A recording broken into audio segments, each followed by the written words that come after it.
Bonjour, bienvenue à tous sur Évanence littéraire, une page sur Facebook depuis 2017, mais également un site internet depuis début mars 2024. Je suis Évangéline Brunois, je suis chroniqueuse littéraire entre autres. J'ai rédigé plus de 1383 chroniques, cela représente environ 750 auteurs.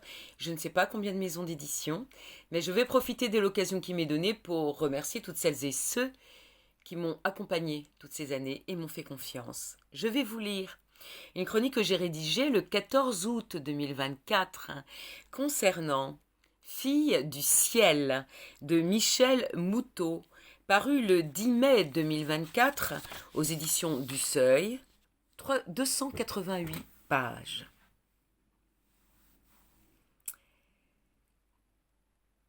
Une citation de Gustave Eiffel citée par Jules Sabatès dans J'ai construit la tour de fer.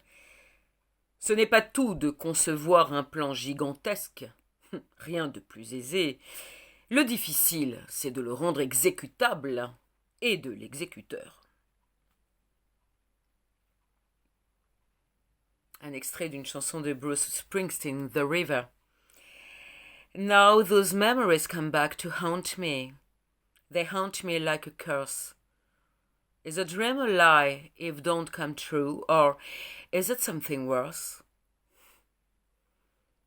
Trois filles du ciel pour un thriller historique entre la France et les États-Unis, entre Paris et New York.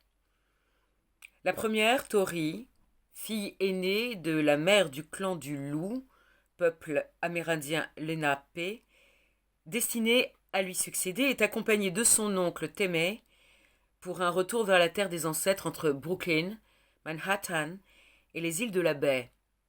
Remonter ces pistes des larmes prendra 3 ans, le temps de s'imprégner de l'âme des lieux, d'écouter les murmures dans le vent et d'être capable de raconter l'histoire de ce peuple aux prochaines générations. Mais il faut survivre sur place. Temeh trouve un poste sur le chantier de la grande statue venue de France, offerte pour le centenaire de l'indépendance des États-Unis.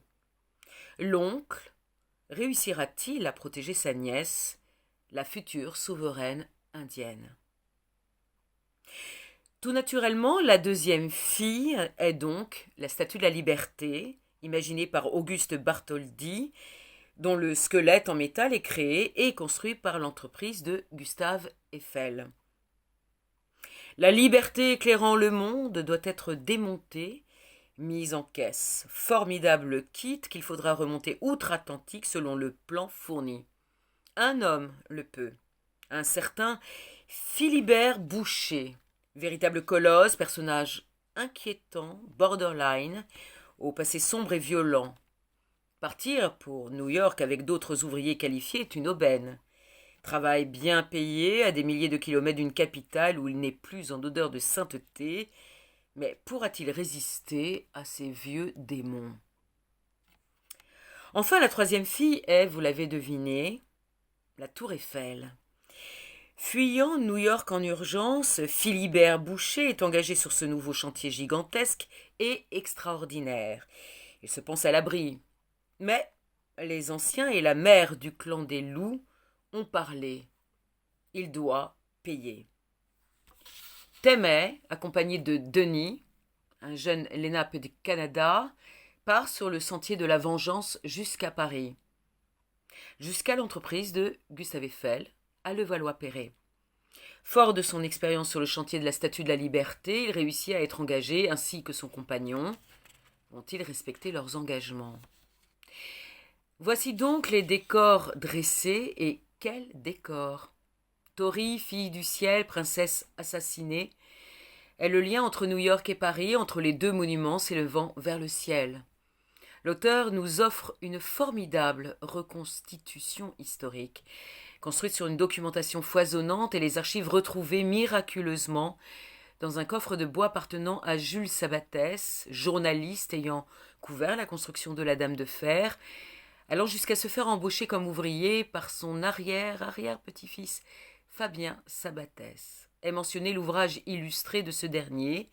Après 2 ans de travail acharné et passionné, j'ai construit la tour en fer, paru en 2016 aux éditions Douin.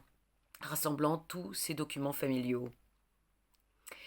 Au-delà du thriller sombre et violent et de la course-poursuite essoufflante afin que Tori soit vengé, découvrir les prémices, les coulisses et les circonstances de la construction de ces deux monuments majeurs et hautement symboliques jusqu'à aujourd'hui est tout à fait réjouissant, édifiant et enrichissant.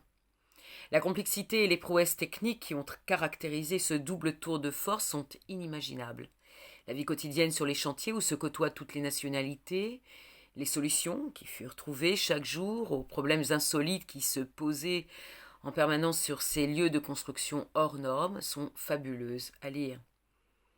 La passionnée d'histoire et la mordue de thriller que je suis ont donc été comblées par ce dernier roman de Michel Moutot, qui m'avait déjà conquise avec L'Américain.